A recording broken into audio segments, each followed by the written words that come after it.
You know, when we met years ago and you had just come out from house arrest, you were kind enough to tell me that you had read my book about Yes. illiberal democracy. And the main point of the book was that there are countries where democratic majorities systematically erode human rights and persecute minorities. Is there a danger that Myanmar will become an illiberal democracy? No, I don't think so. I think one of the reasons why there are so many problems in the Rakhine state is because there is a lot of fear. It's not just on the part of the Muslims. The Rakhine also fear for their existence, for their status, because it's a very poor state. It's naturally very rich, but it's very ill-developed. So we have to, alongside our attempts at bringing about social communal harmony, we really have to develop the state. It's sometimes the answers are so simple that people overlook them. It's also to do with very limited resources and everybody feeling that they're threatened.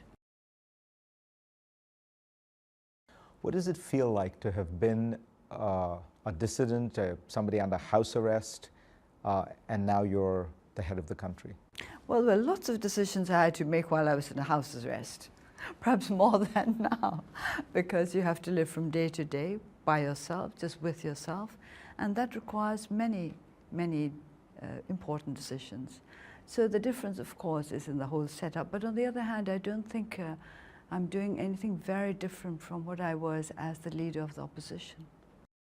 What is your goal for Myanmar? Do you think it should be a multi-party democratic system with the full kind of panoply of rights and such, or do you think because it is a small Asian country, it's going to have a different development? All countries develop differently, but I think multi-party democracy, if you can make it work, is the healthiest and the best in the long run. And that's your aspiration for Burma? That's my aspiration. I always say that my aspiration is to do myself out of a job, that I will no longer be needed, that I would have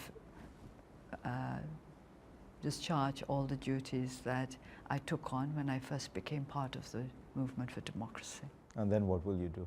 And then I'll sit back and read some of your latest books. Have you written any recently? No, well, I've one, but it's a very short one. You might even be able to read it with your current responsibilities. Exactly. Do you think about comparisons like Nelson Mandela? One of the things Mandela seemed to, the lesson he seemed to impart to the world was really one of forgiveness. He forgave people who had jailed him unjustly for, you know, over 25 years. When people ask me about forgiveness, I always explain that I don't think it is for me to forgive or not to forgive. I really don't have any feelings of bitterness. That I think is just my good fortune. Perhaps it's something you're born with, your attitude towards life. I'm not very good about remembering things done unto me, as it were. I like to think that I have a deep sense of gratitude. I never forget any nice thing that anybody has ever done for me, to me. I try not to forget, but I'm fortunate in that I don't dwell on the on what might be called the unpleasantness of others to us as a working force, not just to me individually.